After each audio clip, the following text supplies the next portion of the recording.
Bonjour à tous, bienvenue sur la chaîne Soneva Organisation. Je suis aujourd'hui en compagnie de Patrick Burenstenas qui depuis Paris est en direct avec nous. Merci beaucoup Patrick d'avoir accepté cette rencontre. Merci de l'avoir proposé.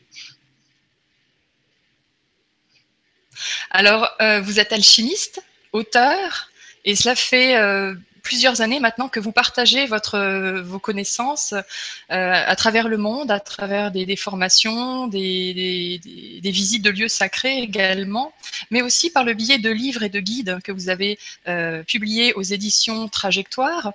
Vous avez donc également publié le livre Heptalion, que nous voyons ici. Disciple, je les montre rapidement, hein. Bon, si l'image veut bien, voilà.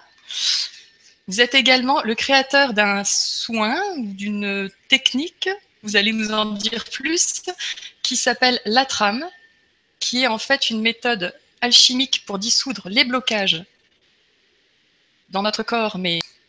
Et puis vous avez également donc fait un livre sur la cathédrale de Chartres et un guide initiatique pour le Mont Saint-Michel, qui est magnifique, hein, au passage.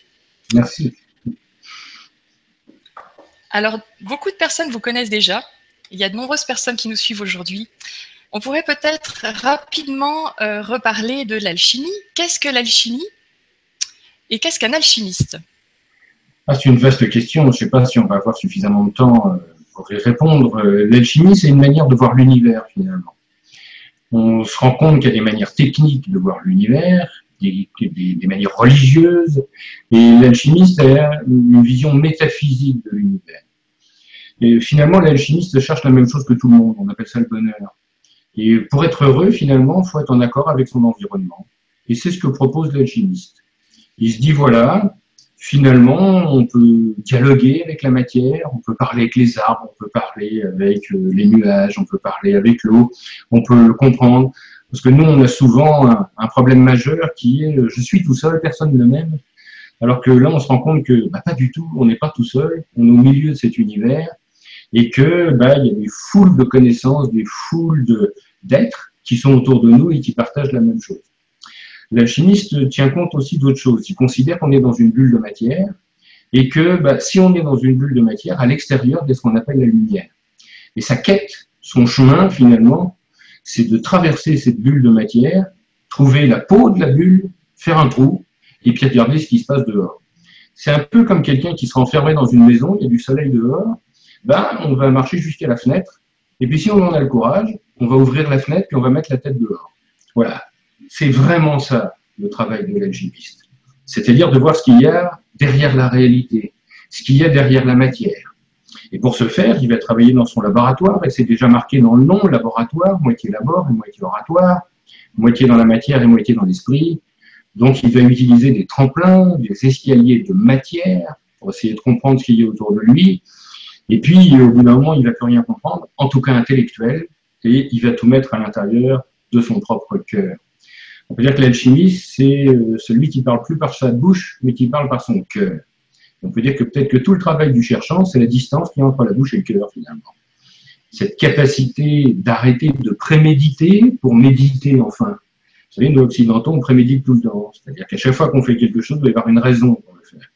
Et en plus, comme on est les enfants de la psychanalyse, on trouve des raisons pour tout, même si c'est faux. Ça n'a pas vraiment d'importance. On arrive même jusqu'à négocier avec son corps. Si j'ai mal au pied, je vais discuter avec mon pied en lui expliquant que il faut pas que j'ai mal au pied. Lui s'en fout parce que, évidemment, je ne parle par pied.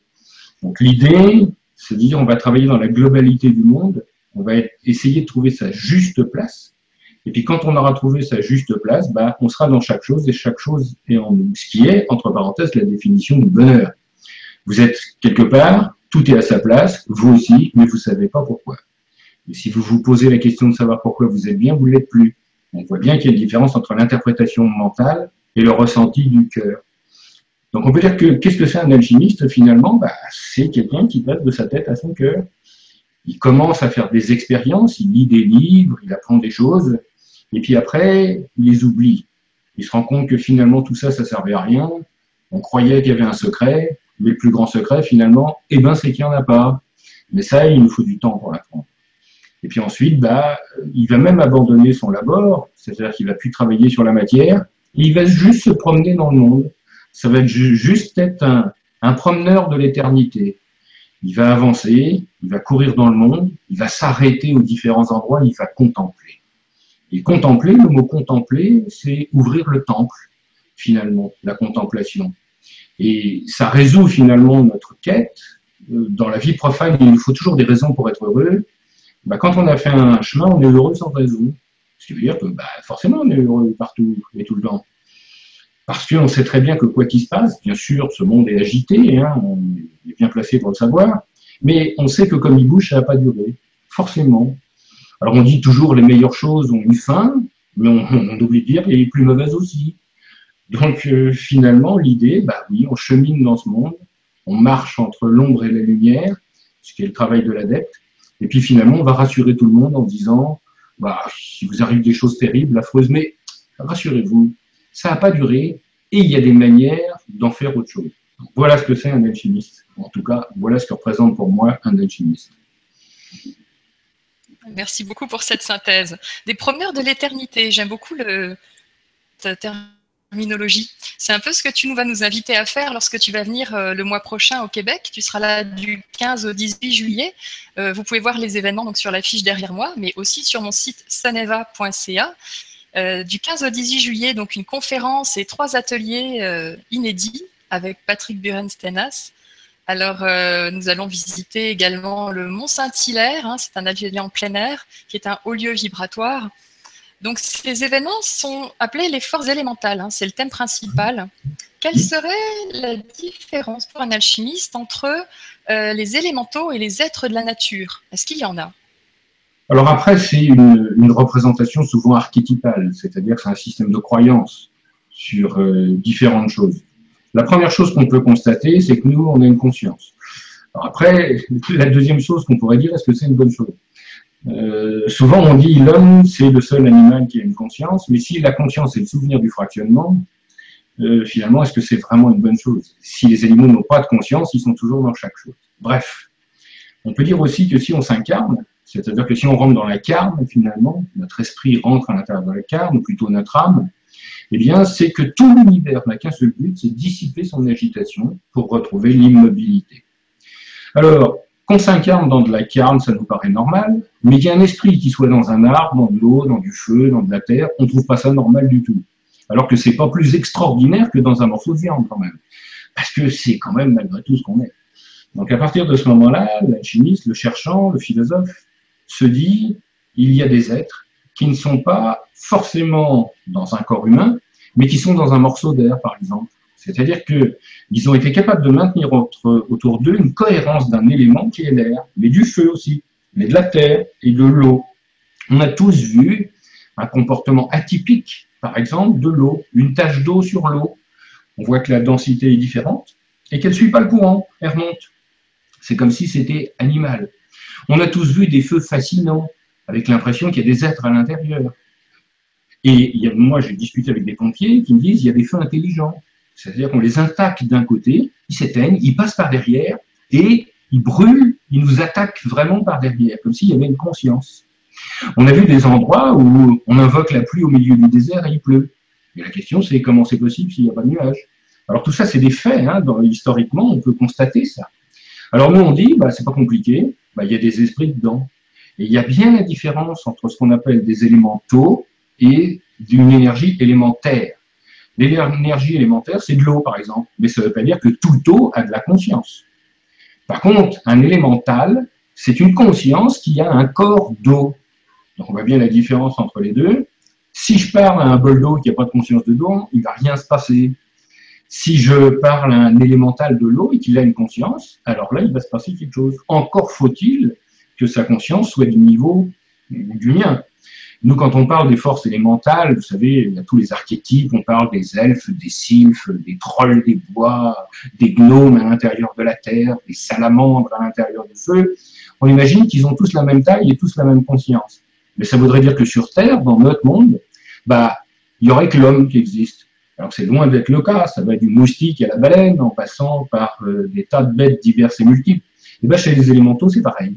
Il y en a des petits, qui n'ont pas de conscience, ou pas plus qu'un moustique. Et puis il y en a des très gros qui ne s'intéressent même pas à nous, parce que est-ce qu'on négocie avec des fourmis? Donc l'idée, c'est un, de se rendre compte qu'il y a des forces qui sont des élémentaux, deux, en trouver des qui sont à notre mesure, c'est-à-dire qui sont intéressés par nous et qu'on intéresse, et trois, être capable d'échanger avec eux pour le bien de tous. C'est-à-dire que j'arrive dans une forêt, par exemple, que je ne connais pas, eh bien s'il y a des élémentaux de la forêt qui sont là, qui sont dans les arbres, ma première réaction, ça sera déjà de me présenter, de ne pas arriver en terrain conquis, et puis de négocier, de dire tiens, il y a quelque chose d'intéressant ici, allons-y, faites-moi voir, et puis en échange, moi je vous raconterai des histoires. Alors voilà cette idée de dire comment on va avoir cet échange, un peu comme dans un autre pays où on irait voir des autochtones, et puis on discuterait avec eux. Comment on fait pour discuter avec eux? On n'arrive pas en terrain conquis, justement, on se fait admettre progressivement, on s'apprivoise l'un l'autre, et quand on se connaît, alors on peut échanger. Alors pour moi, c'est une certitude absolue, et puis justement, vous le verrez, puisque ce sera l'occasion de travailler. C'est pour ça qu'on va faire des exercices en extérieur, parce qu'on va y être confronté. Et si ça existe vraiment, il va se passer quelque chose.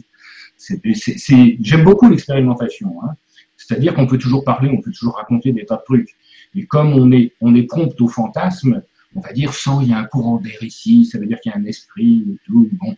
Et puis les uns les autres, on va se conforter à l'intérieur de ça.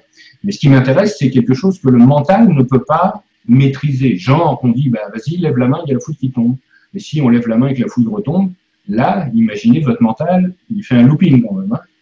C'est-à-dire qu'il se dit, attends, c'est quoi l'explication? Et s'il n'y a pas d'explication, alors là, on va pouvoir commencer à parler de la réalité non ordinaire, c'est-à-dire une réalité aussi tangible que celle-là, mais qui ne respecte pas les mêmes règles.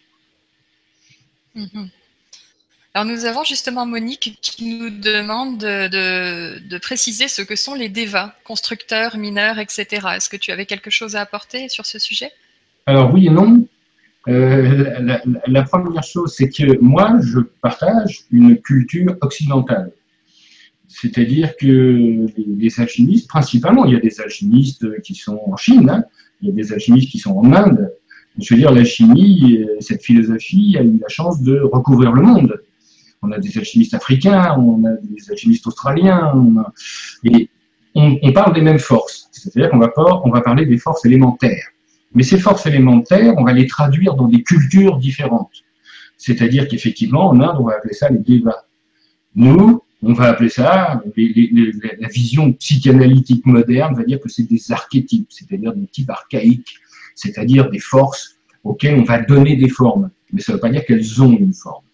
Donc sur les débats, je ne peux pas dire grand-chose, puisque ce n'est pas ma culture, mais je peux dire qu'il y a effectivement des forces élémentaires qui vivent dans notre monde comme nous on y vit, et qui ont leur propre dessein. C'est-à-dire qu'ils ont leur propre vie, leur propre but. Il y en a qui sont très sympathiques, d'autres qui sont très méchants. Il y en a intelligents, d'autres très bêtes, d'autres.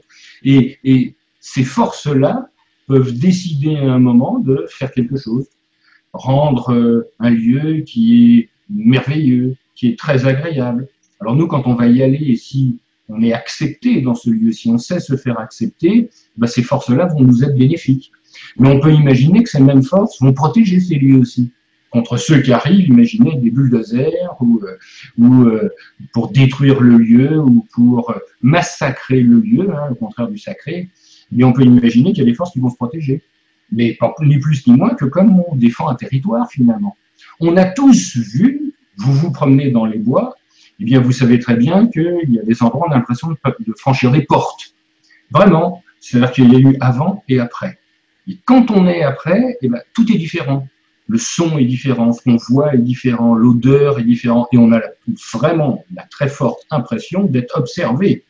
Combien de fois on marche aussi, on sent les petits cheveux qui sont à la nuque ici, qui commencent à se redresser, et on se dit, faut pas que je reste là, je le sens pas. On est très rationnel, hein, très cartésien, on est grand, on n'est plus des enfants maintenant. Et bon, on part quand même. Hein. Quelquefois, on accélère drôlement le pas. Donc ça veut dire qu'on perçoit ces forces-là. Et il faut savoir que c'est comme chez les hommes, il y en a qui nous sont bénéfiques et il y en a qui nous sont maléfiques. Ça ne veut pas dire qu'elles le sont, ni bénéfiques ni maléfiques, mais ça veut dire que le rapport qu'on a avec elles peut être fait quelquefois conflictuel. Allez vous promener dans les bois, il y a un ours qui est très sympathique, mais allez jouer avec l'ourson qui est à côté, bah, peut-être que ça ne va pas lui faire plaisir et que vous allez vous faire croquer. Alors qu'on ne peut pas dire que l'ours est méchant. On peut juste dire que c'est sa nature.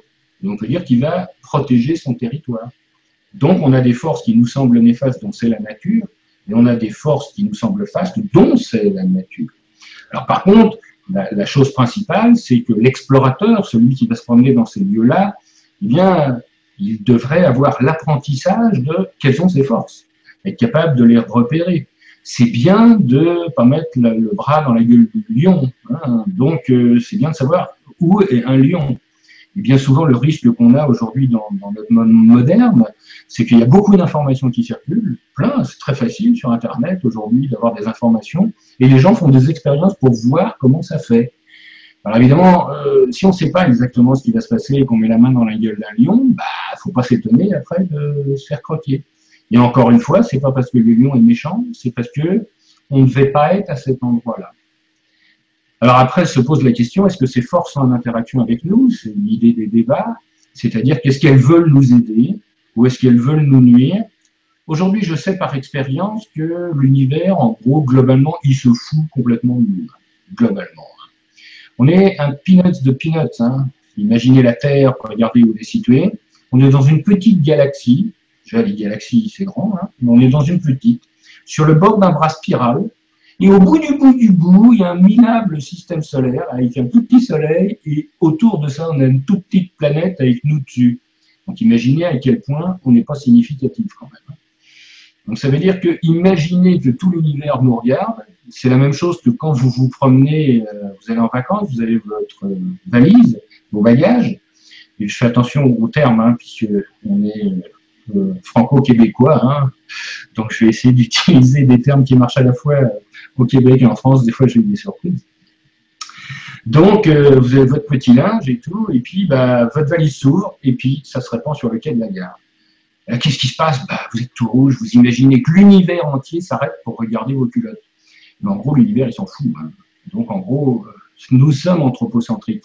Nous imaginons que toutes les forces de l'univers n'ont qu'un seul but, c'est de nous nuire ou de nous aider. Il faut savoir que globalement, elles s'en foutent. Ça veut donc dire que même dans les forêts, même dans les endroits où il y a des esprits, globalement, ils s'en foutent. On n'a pas beaucoup d'interactions. Alors, quelquefois, on a des interactions, mais pas plus qu'avec les animaux des forêts. Hein, quand vous allez vous promener dans les forêts, il y a des animaux partout. Hein. Pourtant, vous n'en voyez pas beaucoup. Et les interactions que vous avez avec bah, sont réduites, sauf si vous êtes capable de les apprivoiser. Eh bien, avec les esprits, c'est pareil. Alors, la philosophie de l'alchimie nous permet de sortir de cette vision séparatiste et de nous amener à percevoir l'unité. Et donc, il y a une question d'une autre personne qui va dans ce sens. Avant le stade humain, nous sommes tous passés par les règnes de la nature, dans le sens, est-ce que tous les règnes sont en nous? Est-ce qu'on a été une pierre, un végétal? Oui, oui, bien sûr, avant d'avoir une évolution. Alors, quand je dis bien sûr, à chaque fois que je dis quelque chose, hein, entendez bien que ça n'implique que moi. Hein. Je veux dire, après, c'est mon point de vue sur cette chose-là. Hein. Et avant d'avoir une évolution verticale, c'est-à-dire de passer dans les mondes, on a eu une évolution horizontale. Alors, il faudrait pour ça qu'on fasse juste la création ensemble. Hein. Je ne sais pas si on aura le temps de refaire la création, mais on peut imaginer qu'il y a l'unité. Pour une raison qu'on ignore, il y a une singularité qui apparaît à l'intérieur. Cette singularité crée une bulle. Cette bulle, c'est ce qu'on appelle la matière.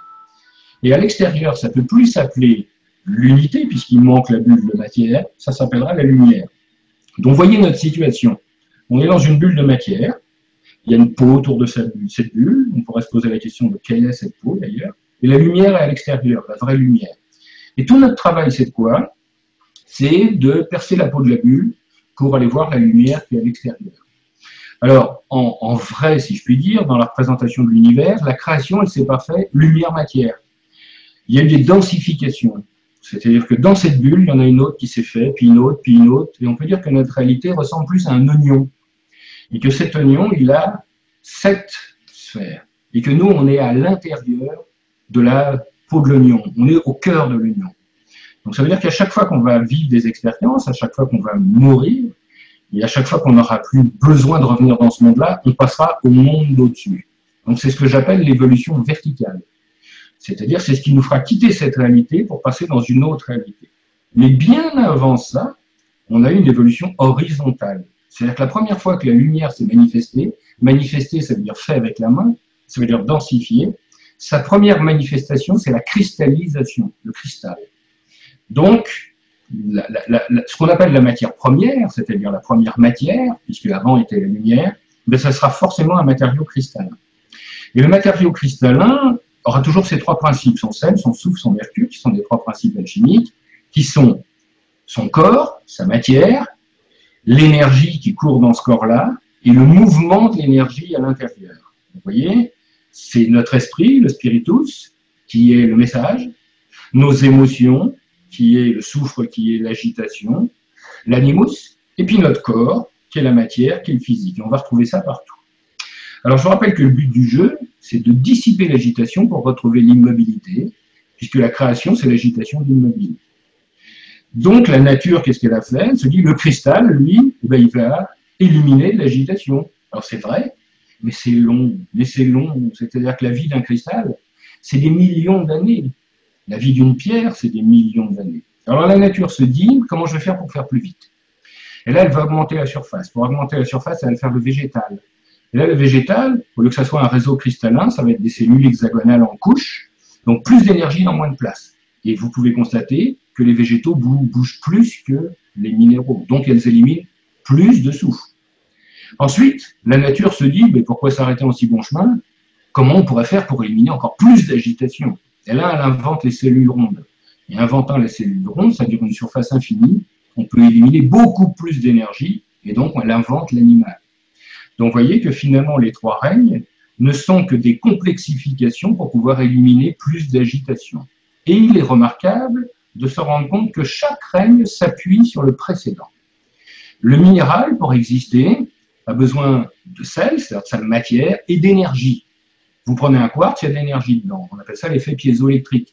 Si je prends un quartz et que je le presse, je vais avoir un jus qui sort, comme le jus d'un fruit. Et ce jus, ça va être de l'énergie. Je prends maintenant un végétal. Eh bien, un végétal, pour exister, il a besoin de minéral, c'est-à-dire qu'il a besoin des sels minéraux, mais il a besoin de lumière aussi. Donc, vous voyez qu'il a besoin aussi de l'énergie et du règne précédent qui est le minéral. Je prends l'animal maintenant. Eh bien, l'animal, pour exister, il a besoin de végétal, de minéral et d'énergie. C'est vrai que nos os sont composés de minéraux. On a besoin de minéraux à l'intérieur de notre corps. Excusez-moi. Le végétal qu'on va avoir, c'est ce qu'on appelle la flore intestinale. On ne pourrait pas vivre sans. Même si ce n'est pas des végétaux, ça va être des bactéries. Quoique, il y a des cyanobactéries qui fonctionnent par photosynthèse. Donc, on n'est pas tout à fait sûr. Je vais en avoir une dans la gorge. Donc, on n'est pas tout à fait sûr que ça soit des animaux ou des végétaux. Mais c'est structurel, c'est-à-dire que si on ne les avait pas, on ne pourrait pas exister. Ce qui prouve bien, entre parenthèses, que notre corps, ce n'est qu'une copropriété. Il n'existe pas en tant que tel. Il est plein de minéraux, il est plein de végétaux, puis il est plein d'animaux divers et multiples qui sont rassemblés pour faire un corps. Alors ça veut dire quoi? Ça veut dire que ce corps maintenant qui est le plus complexe, qui est l'animal, qui s'est nourri des végétaux et des minéraux, eh bien, il va falloir qu'il atteigne une espèce de masse critique, c'est-à-dire une quantité d'énergie suffisamment grande pour avoir une évolution verticale. Et c'est pour ça qu'on mange. Finalement, manger quelque chose, parce que c'est vrai que d'un point de vue métaphysique, manger ou être mangé, c'est un peu bizarre quand même. C'est-à-dire que si la seule philosophie des animaux, c'est de se dire, ah bah, qu'est-ce que je mange tout à l'heure ou qui va me manger? C'est pas très métaphysique, ça. Sauf que manger quelque chose, c'est pas le détruire, mais c'est l'intégrer à sa colonie. C'est-à-dire que quand vous voyez mon corps ici, ben, il y a un morceau de carotte ici, un morceau de pain ici, un morceau de lapin ici, un morceau de tout ce que j'ai mangé. Parce que quand vous mangez quelque chose, vous le décomposez, et tous ces composés, vous les réutilisez à l'intérieur de votre corps. Donc finalement, manger quelque chose, c'est pas le détruire, c'est augmenter la colonie finalement. Alors évidemment, on peut se poser la question de se dire, oui, mais les animaux qui souffrent, par exemple, quand je les mange, qu'est-ce qui va se passer? Oui, je vais prendre non seulement ces composés mécaniques, mais je vais prendre aussi sa souffrance, c'est-à-dire l'agitation qu'il a à l'intérieur. Alors si je ne suis pas capable de le traiter, cette souffrance, bah, ça va m'énerver moi. Mais si je suis capable de le traiter, si je suis capable de le dissiper, alors je vais prendre et dissiper la souffrance de l'animal. Donc finalement, le manger, ça va être le sauver. Vous voyez, selon la philosophie qu'on va avoir, quand on va dire « Ah non, moi je suis végétarien parce que manger un animal c'est très méchant », oui, mais s'il a cette souffrance et que personne n'est capable de la transmuter, alors il va la garder finalement. Vous voyez que dans certaines conditions, finalement, manger un animal, eh bien, ça peut être bénéficiaire pour tout le monde. Un, pour celui qui le mange, et deux, pour l'animal qui va libérer son souffle. Alors, évidemment, quand on fait des batteries, des chaînes entières dont la finalité de l'animal, c'est de finir dans notre assiette, c'est sûr que là, il va faire du soufre jusqu'au trou de nez, il va nous être pathogène. Mais un animal qui a vécu sa vie d'animal et qu'on va manger, au contraire, on va manger son expérience, on va manger son vécu, on va manger son bonheur. Et on peut remarquer que, par exemple, les Indiens, dont on parle beaucoup, eh bien, quand ils allaient chasser, eh bien, quand ils avaient repéré un animal, ils lui demandaient, ils lui disaient, écoute, je ne peux pas faire autrement, hein, je comprends que tu es une vie, mais maintenant que je vais te tuer, eh bien, ta chair, elle va servir à me nourrir moi, à nourrir ma famille, à nourrir mes enfants. Avec ta peau, je vais me faire des habits. Avec tes tendons, je vais me faire des arcs pour aller ou pour jouer de la musique. Avec tes os, je vais faire des flûtes. Donc évidemment, c'est plus du tout la même philosophie. Et ça ne nous empêche pas de le manger. Alors on peut imaginer que dans ces conditions, si j'évolue, c'est-à-dire que si je mange suffisamment, manger, ça veut dire que je vais intégrer de plus en plus de choses, rassembler finalement ce quelque part. Et à force de le faire, eh bien, je vais dépasser la masse critique et cette fois, je serai capable d'avoir une évolution verticale. Donc oui, nous avons été des minéraux, des végétaux et des animaux et on a rassemblé tout ça pour être des hommes capables de faire le passage. Alors il se trouve qu'aujourd'hui, l'espèce dominante, c'est l'homme, mais ça ne veut pas dire que ça a toujours été le cas. Et peut-être que l'espèce qui faisait le passage entre le haut et le bas, eh ben, il fut un temps, c'était pas nous, c'était peut-être les dinosaures, et peut-être que dans 100 000 ans, ça ne sera pas nous, ça sera peut-être une autre espèce. Merci beaucoup, Patrick. J'ai une question qui me vient à l'esprit. Tu parles d'évolution verticale. Ça y est, je suis à nouveau à l'écran, oui. Ça signifie donc qu'il y aurait une hiérarchie. Selon quels principes, quels sont les principes qui constituent cette hiérarchie? Alors, hiérarchie, bon, c'est un peu compliqué d'expliquer ça d'une manière courte, mais je vais le faire quand même. C'est qu'on peut dire que quand il y a eu la création, quand il y a eu cette sphère qu'on appelle la matière, cette matière n'est pas exempte de conscience. C'est-à-dire qu'on peut imaginer qu'il y a eu ce qu'on appelle un premier être, l'Adam Kadmon, le premier être, une seule conscience. Et puis cette conscience s'est fractionnée entre deux consciences semblables, qu'on va appeler une polarité masculine et une polarité féminine. Et ça ne s'est pas arrêté là, c'est-à-dire que ça a continué à se fractionner. C'est pour ça qu'on dit qu'on est les enfants de ce couple primordial. Et on peut dire que plus ça se fractionne, plus ça se densifie. Et c'est comme si on descendait dans la matière, c'est comme s'il y avait de plus en plus de conducteurs, mais qu'ils étaient de plus en plus petits. C'est-à-dire qu'il y a de plus en plus de voitures, mais les conducteurs qui sont à l'intérieur sont de plus en plus petits.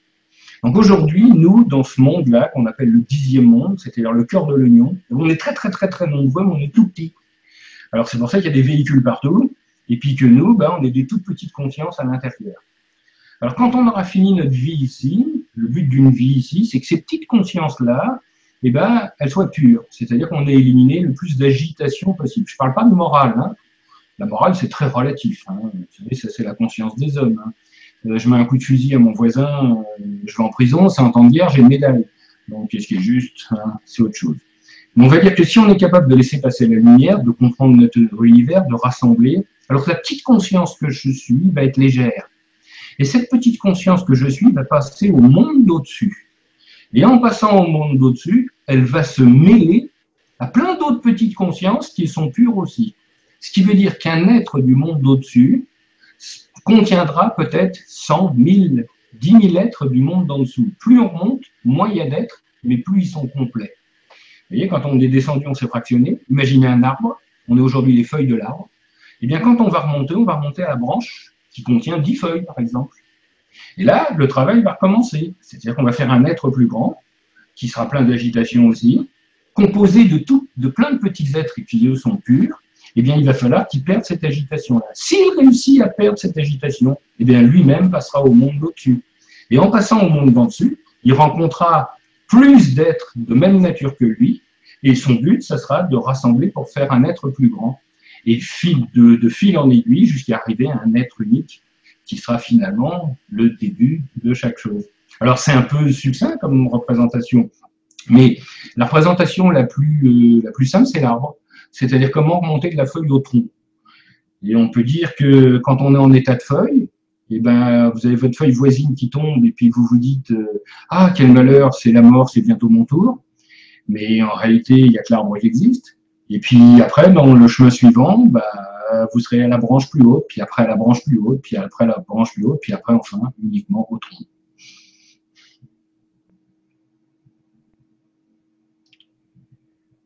Je ne sais plus si on s'entend. Moi, mon image est figée.